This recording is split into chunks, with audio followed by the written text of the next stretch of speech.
All right, I appreciate everybody being with us tonight. We'll go ahead and get started. I'm Matt Reiner with the City of Johnston Public Works Director. Tonight we have with us Molly Long with both and a couple of introduction on the improvement program. I appreciate everybody. And we will, if you have a question during the presentation, you can hold that to the end. We'll have a little bit of a question. But with that, if you could just raise your hand, and then I can be able to ask the question. So I'll go ahead and turn the presentation over to Molly to get started. So Molly Long with code.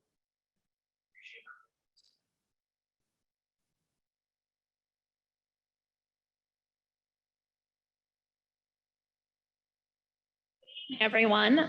Matt kind of took the introduction slide. So this is the kind of the program for tonight.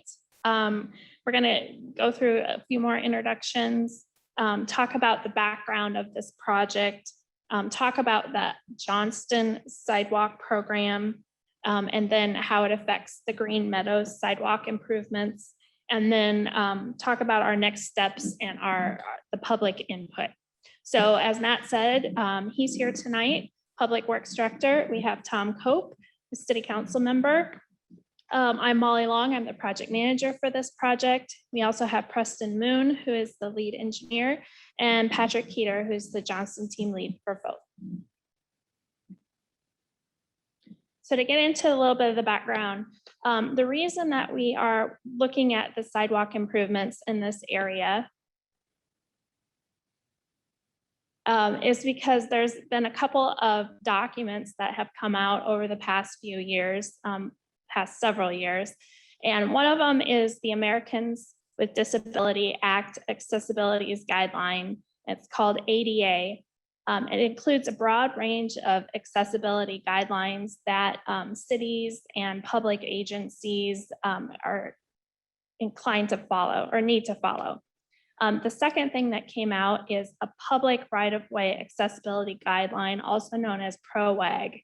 And that actually has more specific information as it pertains to transportation facilities within public right-of-way. So one of the pieces of the ADA Act was that a law was passed in 1990, and it requires all public entities with more than 50 employees to develop a formal transition plan to meet the requirements for all pedestrian access routes.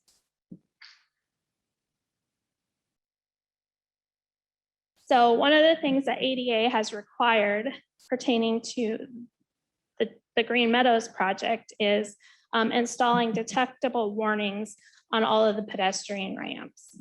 These are required in many areas of public spaces such as pedestrian crossings, escalator approaches, curb ramps, transit platforms, parking areas, stair landings, and many more. A detectable warning is the orange strip that you see as you're entering a roadway from a pedestrian ramp, and it's intended to function much like a stop sign to alert pedestrians who are visually impaired to the presence of a hazard in the line of their travel. So specifically, what Johnston will need to look at as they're doing these sidewalk projects around the city is there's a couple components. One is the curb ramp. Another component is the blue area. It's called a turning space. And there are requirements on that for disabled people in wheelchairs to be able to maneuver to that ramp location. And then there's several other guidelines about the slopes that the sidewalks can be leading up to that turning space and the slope that the ramp needs to be. So those are all of the things that are going to be required by these documents that Johnston will need to consider.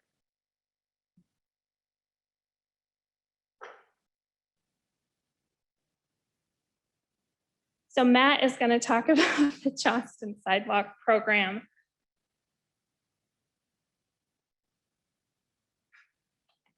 Once again, good evening, and I appreciate everybody joining us here on the Zoom call here.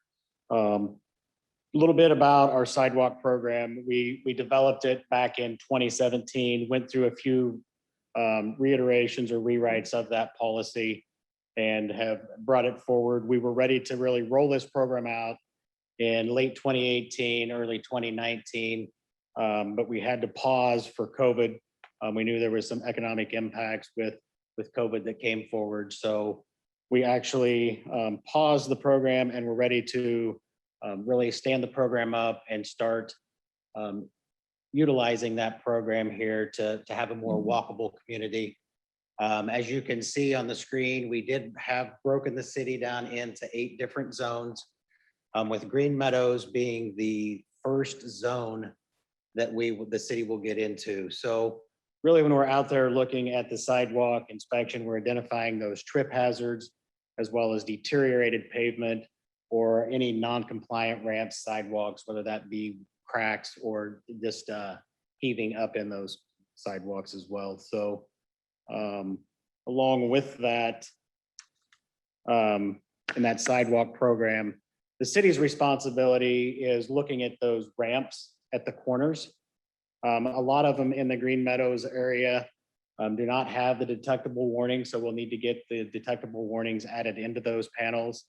And then we're really looking at slopes to make sure they're compliant with the ADA and the PROAG documents, and then make sure that we do have that compliance landing and turning space for those folks to maneuver if they're at a corner and need to go either direction.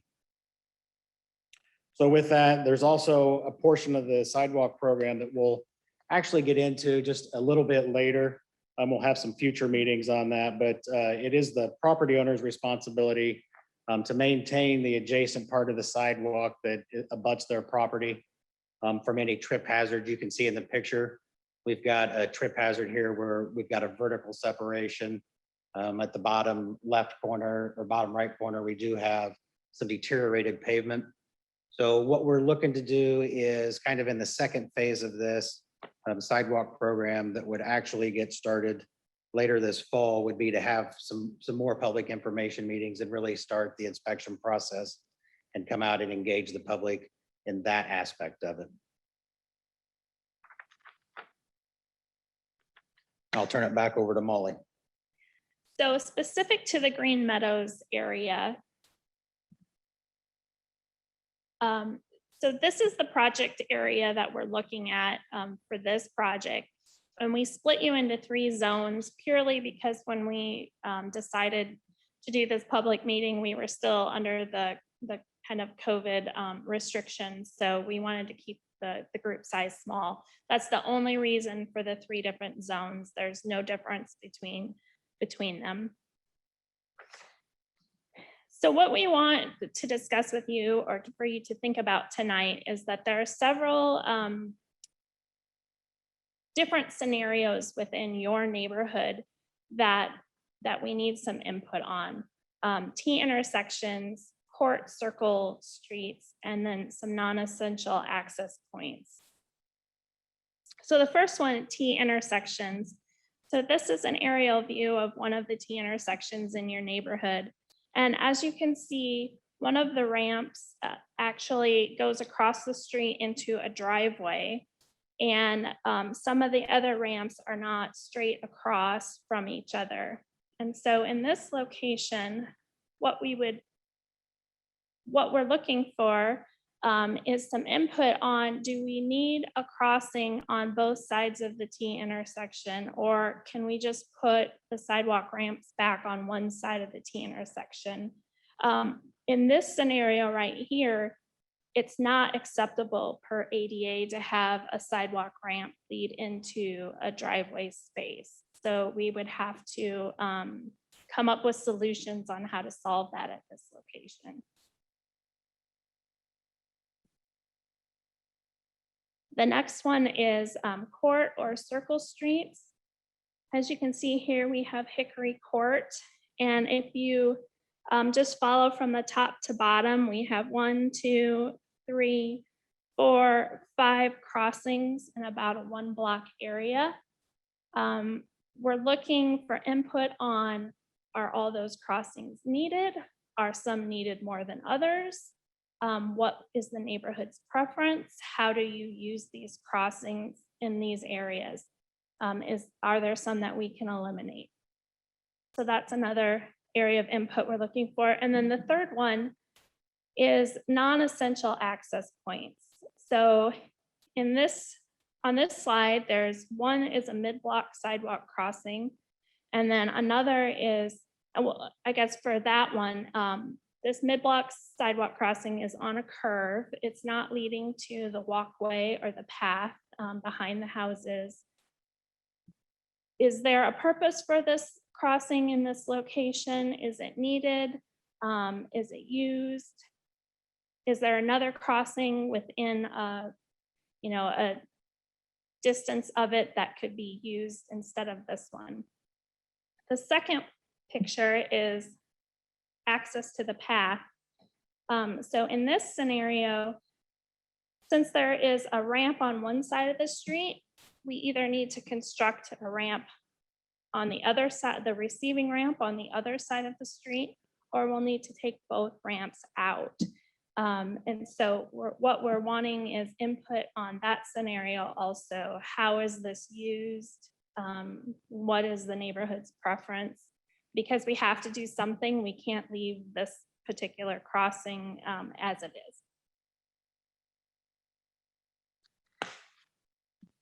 So the last section is our next steps and then getting into our public input. So right after I finish the presentation and any questions and answers you have, we do have some maps here in the room. There's nobody here, but we did provide comment sheets. And if you need another one, my information was on the letter and you can definitely get a hold of me and I will take any of the comments that you might have. So after we collect that public input, we're going to go through and analyze every ramp in this neighborhood to see, is it compliant? Are the slopes met? What's the turning space like? Just how much area we're going to have to replace as we improve these ramps. And then the next step after that would be the design. And after the design, we would definitely come back with a second public information meeting just to show you what we're planning and to get any final feedback from the neighborhood. The planned construction for the ramps is either later this fall or early next year. And with that, if you have any questions, we will navigate our Zoom meeting and hopefully be able to answer them for you.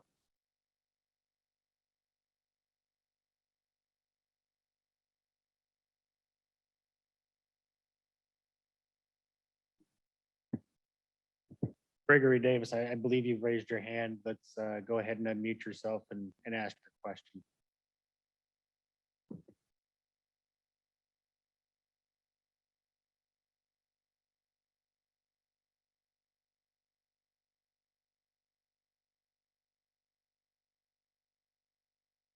Greg, please unmute yourself. If you're talking, we cannot hear you. Unmute myself. Sorry. I thought I had done that. I'm sorry. So can you hear me now? Yes. Excellent. I'll start again. I live on the corner of Pioneer Parkway and Sunset Lane. We have really good crossing ramps and stuff like that. All the things you talked about already. What we don't have is an intersection that allows people to get safely across from what side of the street would this be? From our side of the street, from the east to the west, across the way. And many people have their children in wagons and things like that, and they're crossing. So they look to the south, I think it is. And the turn, as people come around that turn, they are really, and we did have the city did put up some speed sensors or something, but they didn't put them in a place that made any sense. They put them up after they went through the intersection coming from the east. And so people saw how fast we're going after they gone through the intersection. And the study was done with Pioneer. Wasn't going on, school wasn't in session. Oh, and my wife points out Pioneer wasn't fully meeting then at their headquarters, and school wasn't in session. So the site study or whatever didn't include the traffic that we will have. It's a real dangerous intersection for us to be crossing from our side over to the path, and I'm just concerned about that. I think some signage would be good or something like that. Thank you. Craig, can you identify that intersection again, Pioneer Parkway? Sure. And- A Sunset Lane. Okay.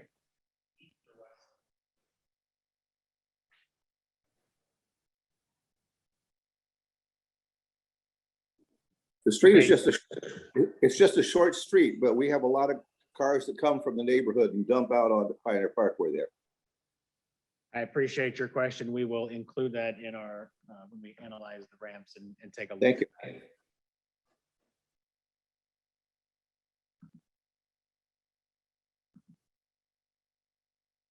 And I do appreciate everybody being patient with us. We had a few technical difficulties to start the meeting here, so if anybody else has a question, please raise your hand and I will unmute you and we can have further conversation.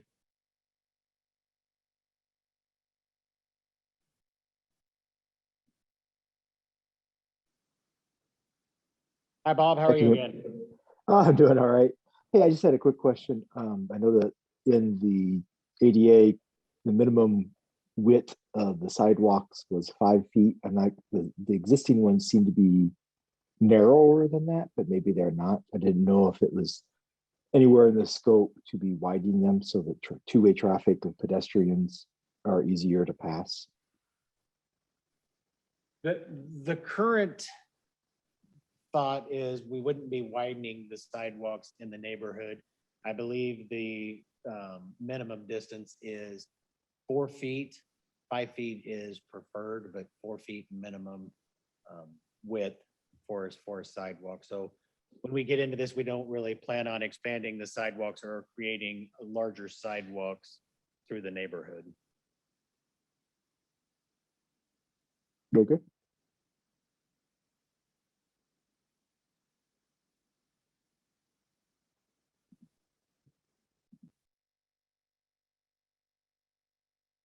Does anyone else have any questions?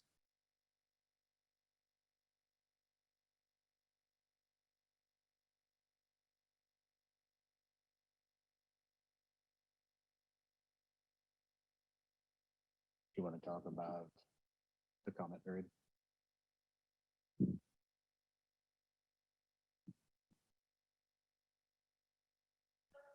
Anyone has any more questions? We're actually here tonight for a little bit longer. If you have any other input, we really would like input on those few scenarios that we talked about with the T intersections, the circle drives, and the path and mid-block crossings. If you don't have a comment form and you want another one, please get a hold of me. We're hoping to have all the comments submitted by June 18th so that we can go ahead with the next steps of our design process. So if you have anything that you'd like to share now, please let us know. And if not, like I said, our email and telephone numbers are both on the public website for this meeting announcement and included in that letter that was sent out. And we will be posting the presentation on the city's website and on our project page. So I think you're still going to come. Yep. Greg, go ahead and unmute if you have another question. I've unmuted. What was the question? Oh, you had your hand raised. I didn't know if you had another question. Oh, no, I don't. I'm sorry. Yeah, you must have seen my hand and I didn't mean to raise it. Okay, thank you.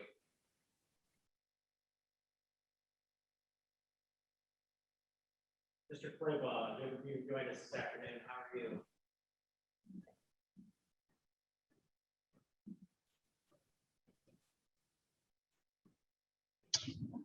Hello, this is Garrett Claybaugh. Can anybody hear me? Yes, we can hear you. Okay, very good. Thanks so much for doing this. I know this public input session is organized in 3 sessions, and most of the feedback or thoughts that I've got to share really accrue to section 3. And so I can hold those until that time, or I can provide them now, whatever you would be most comfortable with. No, I think we've got some time if you'd like to go ahead and share those. Okay. Several thoughts. Some of these are not going to be specific to the crossings. Just kind of general feedback for you and for city staff regarding just the sidewalks in general in the neighborhood. But I'll start out there. I applaud you for taking a look at the crossing issues. And I dialed in late, so I missed some of the design proposals that you're considering. But I recognize my wife and I, we use the sidewalks in the neighborhood a lot, and there are a lot of issues. Crossings are one of those, and it's very strange that we have crossings that go from public sidewalk into driveways. And so I think that's a good idea to address those. Personally, I wouldn't mind having some of the crossings done away with entirely because they cross in the middle of the block. I think limiting crossings to corners. I don't see a lot of people crossing in the middle of the block anyway. I think, we're just kind of human beings programmed to cross at the corner.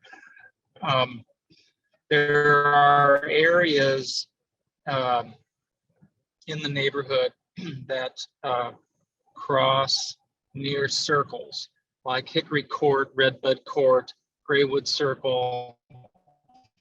And I wonder if it would be something that the city would consider running crossings through some of the circles instead of having them cross the road. We have a lot of people who walk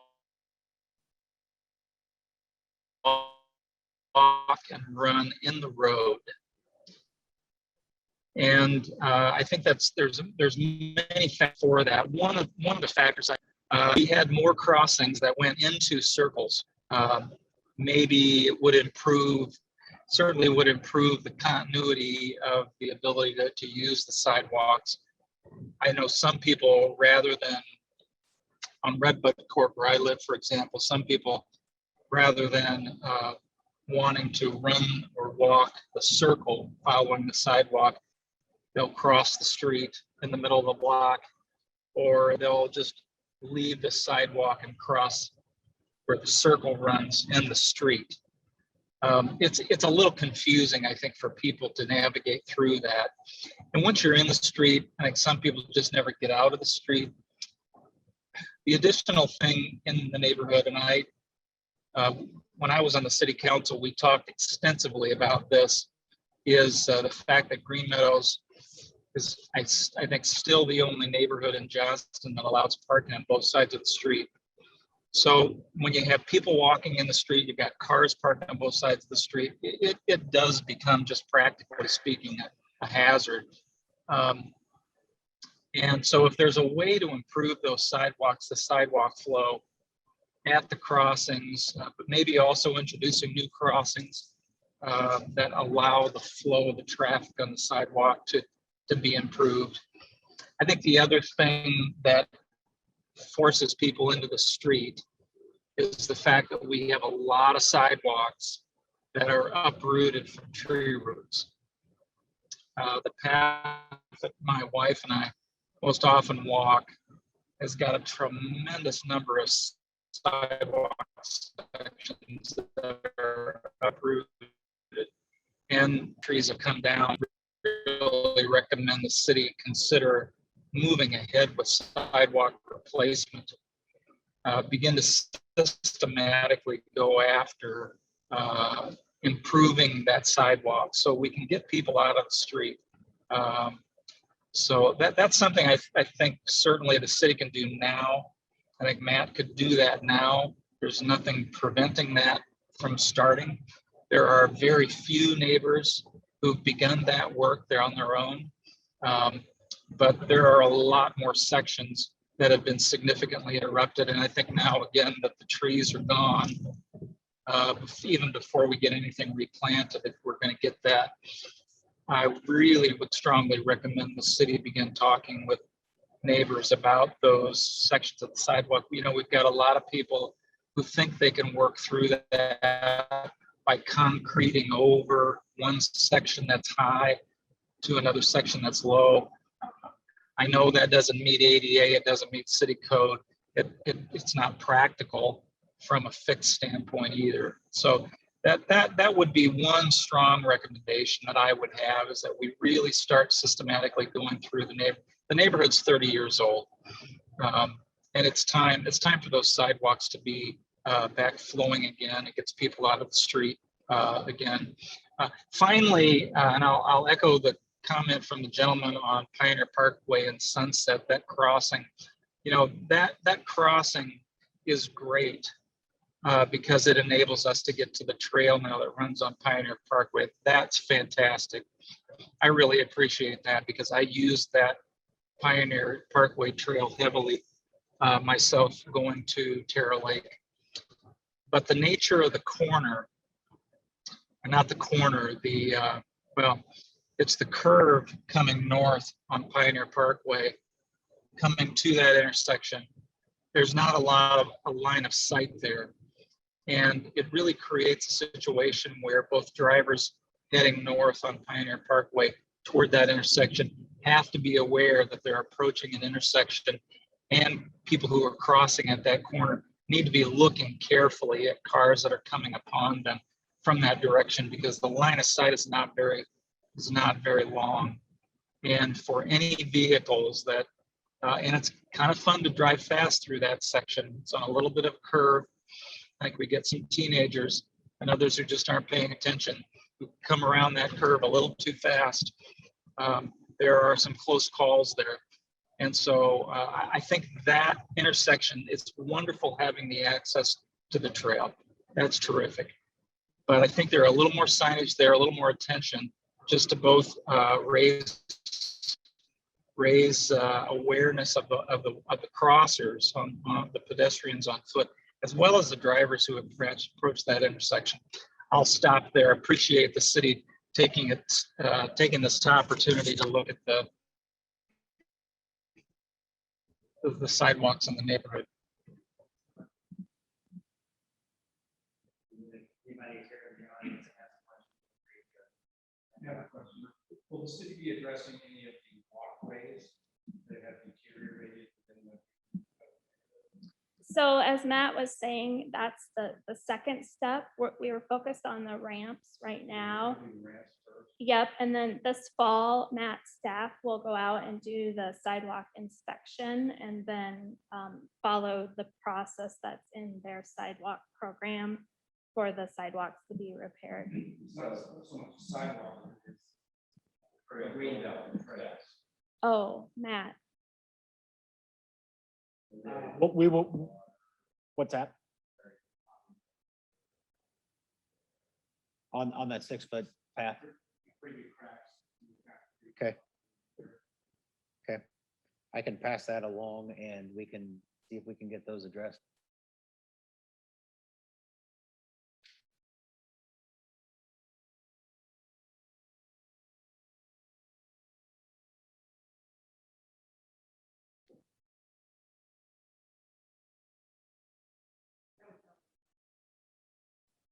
Yeah, I was gonna talk with John and see if he can address that Greenbelt Trail with his program, so.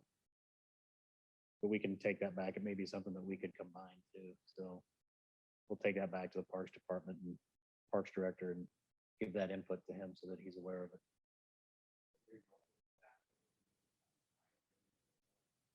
Yeah, I think early 70s, mid 70s when, yeah. So we'll take a look at that. Any other questions? Does anybody online have any questions? Oh.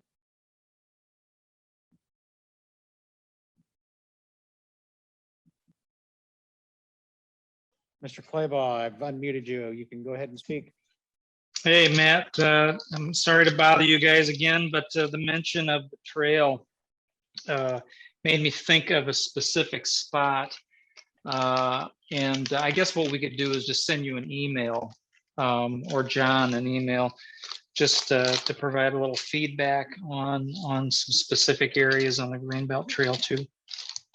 Yeah, feel free to reach out to me and John, and just probably include both of us on there so that we've got the feedback included in the meeting minutes as well. Okay, thank you. You're welcome.